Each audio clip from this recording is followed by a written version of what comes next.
उन्होंने शहादत पाई है। जो 6 जवान इसमें घायल हुए हैं, ये बताया जाता है कि उनमें से 2 से 3 काफ़ी ज़्यादा क्रिटिकल है। उन्हें पहले लोकल हॉस्पिटल और उसके बाद मिलिट्री हॉस्पिटल में शिफ्ट कर दिया गया है। अभी की अपडेट हम अपने दर्शकों को देना चाहते हैं।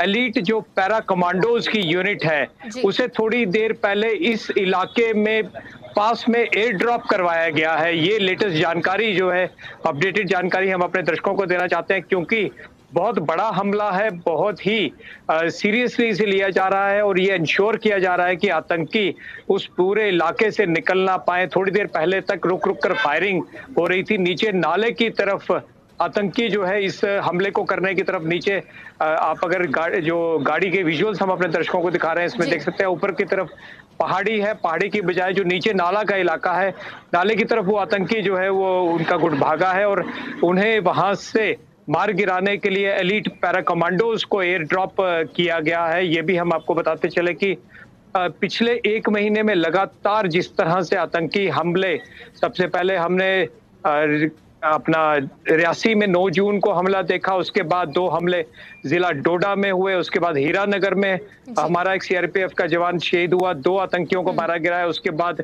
कश्मीर में कई हमले हुए। कल ही जहां एक तरफ कुलगाम में 6 आतंकियों को मार गिराया गया था, हमारे 2 जवान शहीद हुए थे। वहीं राजौरी में कल सुबह आर्मी कैंप पर हमला हुआ था, 1 जवान शहीद हुआ था और अब ये जी। एक बहुत बड़ा हमला है। अगर पिछले लगभग 2.5 साल की हम बात करें तो ये एक चीज वाकई देखने वाली है कि लगातार राजौरी, पुंछ के इलाकों में सेना के वाहनों पर कई बार हमले जो है वो जी। आतंकी कर चुके हैं, बिल्कुल जिनमें कि दीपांकर, बीते कुछ समय आपने देखा से होगा। ज्यादा एक्टिव भी नजर आ रहे हैं ये आतंकी।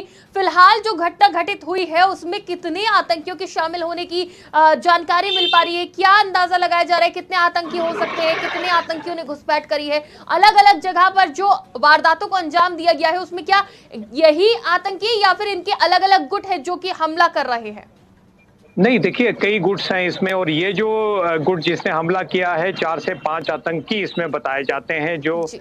इंफॉर्मेशन है। और ये भी बताया जाता है कि हीरानगर में, जहां पर कि इंटरनेशनल बॉर्डर है, वहां पे लगभग 2 से 3 दिन पहले ये गुट जो है वो इन्फिल्ट्रेट घुसपैठ हमारे इलाके में किया हो सकता है। वहां से ये कठुआ से ऊपर बनी बिलावर के इलाके में, जिला कठुआ का ही इलाका, पहाड़ी इलाका पड़ता है, वहां की तरफ ये गए हैं और हो सकता है कि ये एक फ्रेश जो इन्फिल्ट्रेशन का एक गुट हो वो हो, क्योंकि आपने देखा साइमल्टेनियसली कल सुबह यहाँ से काफी दूर राजौरी के मजाकोट में भी एक आतंकी गुट ने हमला किया। इसी तरह से डोडा में कुछ जो है वो ग्रुप्स एक्टिव हैं, यानी कि 5 से 6 ग्रुप्स कम से कम जम्मू प्रोविंस में एक्टिव नजर आ रहे हैं, जिन्हें खंगालने के लिए ऑपरेशन त्रिशूल चलाया गया था। पिछले 9 जून के बाद एमएचए की बैठक हुई थी और लगातार ऑपरेशन त्रिशूल का जो रिजल्ट निकला था वही निकला था कि 1 महीने में कल की अगर हम उसको काउंट को गिन लें तो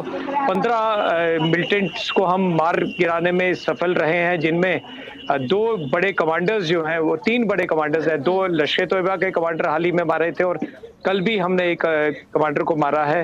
बहरहाल इसके दूसरी तरफ अगर हम देखते हैं तो वाकई में चिंता का विषय है, क्योंकि लगातार आतंकी हमलों का होना और एक तरफ अमरनाथ यात्रा चल रही है जिससे सुरक्षा देना जो है वो टॉप प्रायोरिटी है। वहीं दूसरी तरफ अगले 2-3 महीनों में असेंबली इलेक्शंस की भी बात जो है वो लगातार की जा रही है जम्मू कश्मीर में। उससे पहले एक स्थायी शांति आना बड़े ज्यादा जरूरी है। बिल्कुल दीपांकर, क्या उम्मीद लगाई जा रही है कितनी देर में या फिर कितने समय के अंदर इन आतंकियों को काबू कर लिया जाएगा और इनकी घुसपैठ को किस तरह से रोकथाम लगाई जा सकती है?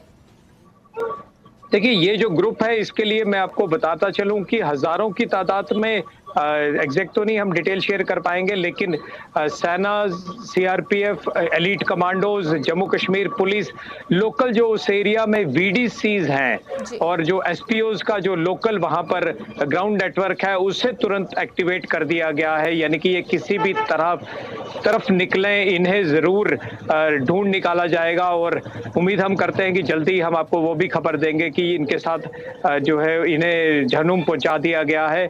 जहां तक इन्फिल्ट्रेशन की बात है, निश्चित तौर पर जम्मू कश्मीर में पिछले 5-6 सालों में, खासकर 5 अगस्त 2019 के बाद एक ऐसा सिनेरियो बन गया है कि लोकल मिलिटेंट्स काफी ज्यादा कम हो गए हैं और 20 से 25 मिलिटेंट्स रह गए हैं, जो जिनकी तादाद कभी 2016-17 में सैकड़ों में हुआ करती थी, फिर 100, 150, 250 तक आए थे और अब 20-25 है, जिनमें से हमने देखा कि 6 जो है कुलगाम में हमने कल ही मार गिराए हैं। तो ऐसे में पाकिस्तान के ऊपर एक बहुत बड़ा प्रेशर है, जो ISI और आतंकी संगठन है वो हर तरीके से इन्फिल्ट्रेशन करवाने की कोशिश में लगे हुए हैं और ये जो अब ग्रुप्स आ रहे हैं ये काफी ज्यादा ट्रेंड दिखाई पड़ते हैं, जिस तरह से इनके पास से सोफिस्टिकेटेड वेपन्स बरामद होते हैं, US मेड वेपन्स बरामद होते हैं और ये ग्रुप्स जो हैं ये यहाँ पर आए हैं। इन्हें मारने के लिए जम्मू कश्मीर में अब एनिमीज एजेंट एक्ट को लाया गया है। एनिमीज एजेंट एक्ट के अंडर